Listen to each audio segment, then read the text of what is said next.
Hello YouTube, and welcome to the second album review of my channel. Today I'll be reviewing the brand new album by Marina and the Diamonds, Electra Heart. Primadonna girl, yeah. All I ever wanted was the world. I can't help it, I need it all. The Primadonna life, the rise and fall. So Marina's brand new album and second album of her career, Electra Heart, is totally different as to what she came up before with her first album, The Family Jewels. I don't think many people have heard The Family Jewels, so they aren't able to compare the two, but all the fellow diamonds out there who have, I think you'll understand what I'm talking about. Now, Electra Heart comes in a range of different formats. She released the standard edition, which has the standard 12 tracks, the deluxe edition, which has a different cover. The cover's the same, but it's just purple, and it's got 16 tracks, and she also released the special collector's box set, which I have here just to show you. There's the cover. I think the cover is absolutely gorgeous. It really fits in with the feel of the album, as in the American housewife style. Could be a home wrecker. I love what she's done, like with the heart on her face. If you haven't noticed, I've put it here. You probably noticed at the beginning, so you probably knew what the album review was going to be. But I love what she's done. The big ruby red lipstick is really Marilyn Monroe. I really love the cover. She's done well. I love how she's changed her image as well from the Family Jewels. The Family Jewels, she was the really long, thick Greek brown hair, but now she's just totally changed. She's brought roots back. So congratulations, Marina, for that. So yeah, those are the formats that it comes in so far for all the the Marina collectors out there, if there are any.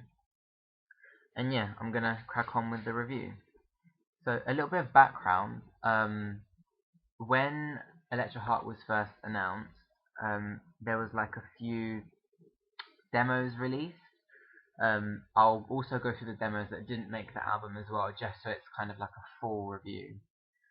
So yeah, Electra Heart starts off track 1 with Bubblegum Bitch. Now, Bubblegum Bitch is...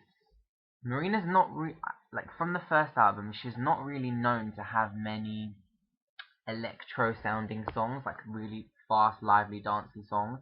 And this album is pretty much full of them, I find. It's a lot different. Bubblegum Bitch is the first electro-pop track. It's a great track. It's nice, and it's not like really long like some of the others. It's like 2 minutes and 59 seconds, but it's a really good track. Really dancey. The lyrics are really good as well. I mean, how could Bubblegum Bitch totally break someone's bubblegum heart? I love it. This track ties in with some of the other ones, which I like how she's done with this album. They're spaced out, but some tracks themes fit nicely, so it's a nice breakup. I think she's really put a lot of thought into this album.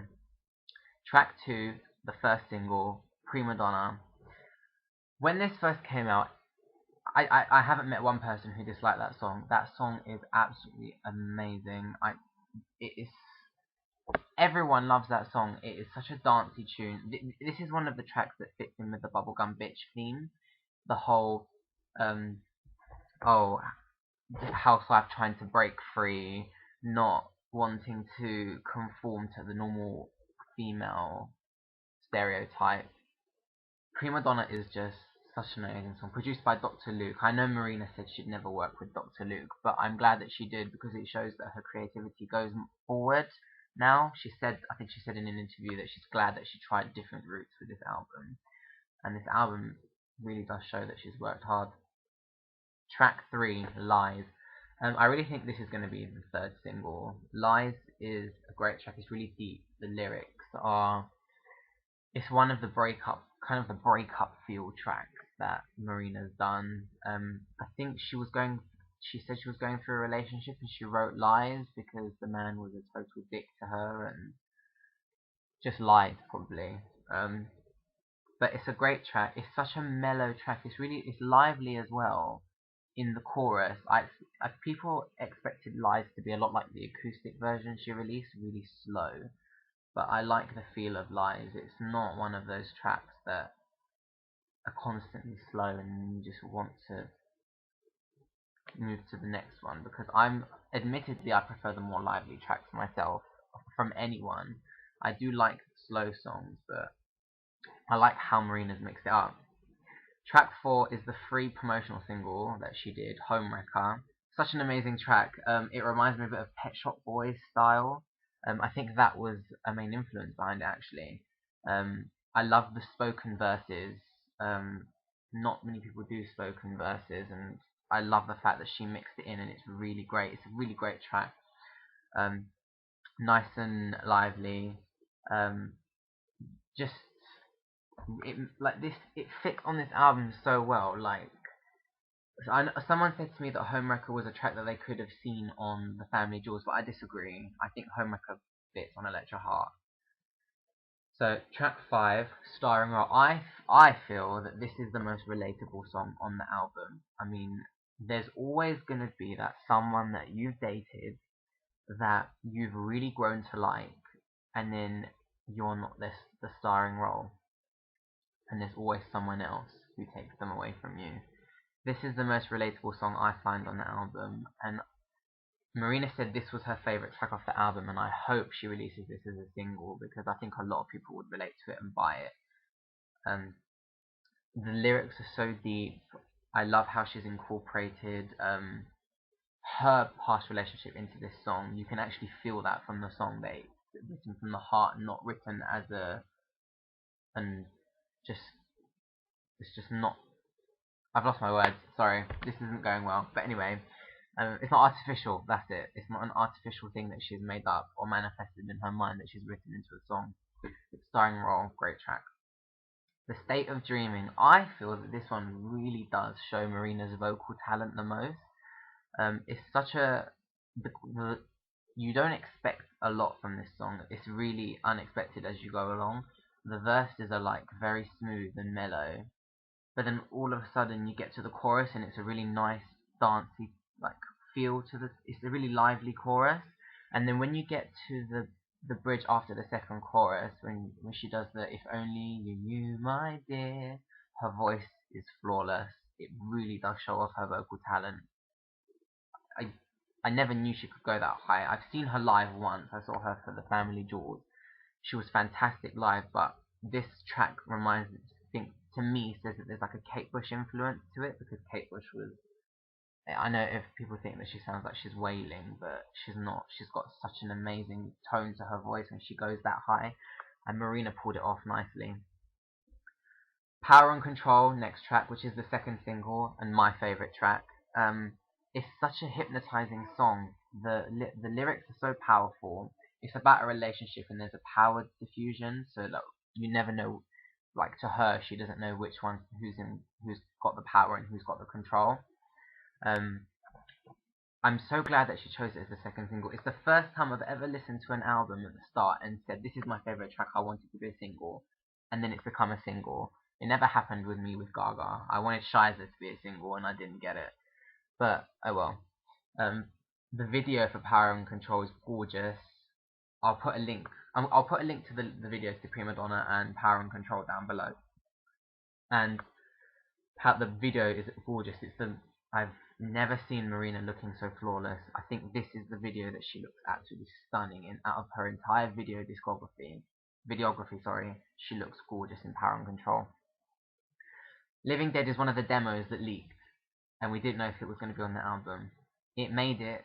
It got a nice revamp, got a nice makeover, and it's such a great track. The chorus is just, it bangs it out like I'm living dead. It's such a great track. I love how she incorporated all the different instruments in the background, because from the demo you can hear that it was a bit flat, but it was a demo, so glad it made it on the album. Teen Idol is one of the morbid tracks on the album. Teen Idol has got such powerful lyrics. It's another really relatable song, because I can feel a lot of students at school who are maybe being bullied and they don't feel like they're like the teen idols. They're not like the popular kids. They can really relate to this song because they like want to rebel. I know like a lot of them Well, I did. I know I did, because I wasn't one of the cool kids at school, and I always felt that I was like the kid at home doing what I want to do, not fitting in and burning up the Bible. Well, no, I didn't burn up the Bible, but you know what I mean. Um, Great track. Valley of the Dolls is such a good song. It is inspired by Valley of the Dolls, obviously, and it is. I love how mellow it is. Like I said, I'm not really a fan of slow songs. I mean, I am, but I prefer lively songs over slower songs.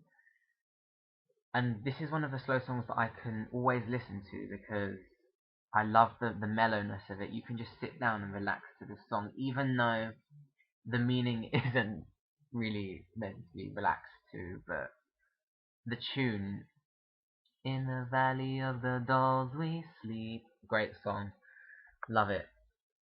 The next track, this is my, okay, I love Electra Heart from start to finish, but the next track, Hippocrates, is, for me, my weakest point on the album.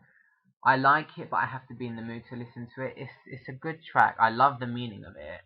I love the chorus. But, I mean, it's one of those songs that I don't feel it really belongs on the album. There's one demo that I'll get to later that I would have swapped for Hippocrates, that I think would fit the album much more. And let me know when I get to it, let me know if you agree. Fear and Loathing is one of the tracks that we got, was the first Archetype that we got from the Archetypes videos. Such a great track, powerful meaning. I love at the end when she has the recording of her grandmother in Greece singing. It's so haunting. I think most of Marina fans on Twitter that I saw described that as haunting, which I love that adjective for it. And then I love how before that, when she sings the chorus, it's such a she ups her vocals, and I love how she does that. She really has experimented a lot on this album. A lot of hard work has gone in. Next single, okay, that Fear and Loathing is the last track on the standard edition, so now we're getting into the 4 deluxe edition bonus tracks. So the first bonus track, Radioactive, was the first promotional single released last year. It's such a summer song. It's got such a dancey, clubby feel to it. It's such a great track. As a taster of the album, I think it done well. But I mean, how can I put this? It kind of showed the transition between Family Jewels Marina and Electra Heart Marina quite nicely, I feel. And in the video, like, you can see that she's changed from the brown hair to the blonde hair. It's such a fun track, such a fun, dancey, clubby track. Great position. I'm not sure why it was a bonus track though, because it was the first promotional single. Like, I'm not sure. I think for a lot of the bonus tracks, I don't know why they're bonus tracks, like why they were demoted to bonus tracks, because they're like the best tracks, most of them in my opinion. The next one, Sex Yeah, this was another demo that was released, or leaked. You can hear that it totally got a revamp, totally got a makeover, because the final version is flawless. This is one that I definitely feel shouldn't have been a bonus track. It is such a lively song. I love, if you listen to the demo, she didn't add, which is for me the best part. It's such a lively track, so brilliant track. Like from the demo, again, you can hear how flat it was, but the final version is so flawless. Sex Yeah, great track. Should have been a main. I don't know why it was demoted. I don't find that fair. Poor Sex Yeah, but oh well, at least it's still on there. Next track, Lonely Hearts Club. Brilliant, brilliant track. I think this is for all the single people out there, like who belong in the Lonely Hearts Club, and that's the name of her new tour. Great track, nice and lively. I love the meaning of it, especially because it's like it's not. You don't have to rely on a relation. You don't have to rely on someone to be in a relationship. There's nothing wrong with being single. And Lonely Hearts Club, even though you're in the Lonely Hearts Club, you can be happy being single. Remember that. Finally, By the Stars. I think most Diamonds will agree with me that By the Stars is Numb from Family Jewels Part 2. Um, it's such a haunting song, such a lovely meaning as well. Um, it's a great end to the album. It's a nice mellow ending. Great. It is Numb Part 2 for those of you that know Numb. Um, this is the one track that I would say there are similarities to the Family Jewels, because overall I thought that Electra Heart wasn't really. I think it was a totally different sounding album altogether. The Family Jewels is amazing, but Electra Heart was totally different. The only one that resembled anything from the Family Jewels for me was By the Stars. Um, I can understand why it was a bonus track. It's not. It's I like it, but it's not fitting. So I understand why it was a bonus track. So yeah, that's the end of the official track listing. We'll get onto the demos. First demo that didn't make it was Scab and Plaster. Great track. I love how metaphorical the lyrics are in Scab and Plaster. Also, I love it's a lively track. I, I'm I can't say that I'm disappointed that it never made the album. I like Scab and Plaster, but I wouldn't know what other tracks to remove for it. Um, we've still got the song, obviously, you can still listen to it, but it's not on the album. So if you haven't listened to Scab and Plaster, I'll put a link down below, give it a listen. And the final demo, which I feel should have been on the album in place of Hippocrates, was Miss Y. Miss Y is Go listen to Miss Y and you'll understand what I'm talking about. That it fits on the tune of Electra Heart. It's such a good track. The chorus is so dancey. I'm disappointed that the demo is only 2 minutes and 30 seconds, something like that. I wish we would get like a more an extended version of it if it exists. But if not, I'm happy. I love Miss Y. That is one track that I feel should have been on the album that would have fitted Electra Heart so well. So yeah, that's the end of the review. Let me know what you think of Electra Heart. Let me know what you think of Marina and the Diamonds. Her new tour, which was postponed because of her illness, the Lonely Hearts Club tour, starts in June. I'm going to the show in London at the Tabernacle, so let me know if anyone in London is going to that one. And also, she's extended the tour. There's dates in October. She's going to be doing the HMV Forum in Camden Town, which tickets are on sale now. I'm going to that one too, so I can't wait for that. And yeah, so yeah, let me know in the comments down below what you think of Marina and the Diamonds. Let me know what you think of Electra Heart, and also let me know what you think about the transition between the Family Jewels and Electra Heart. So yeah, this is the end of my review. Thanks for watching. Thanks to all the Diamonds as well for watching. And yeah, see ya.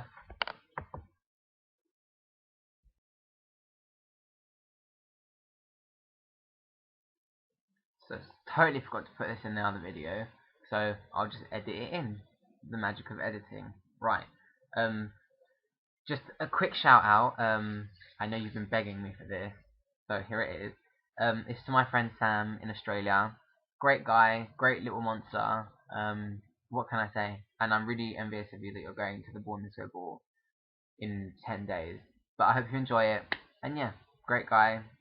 Nice one. All I have to say is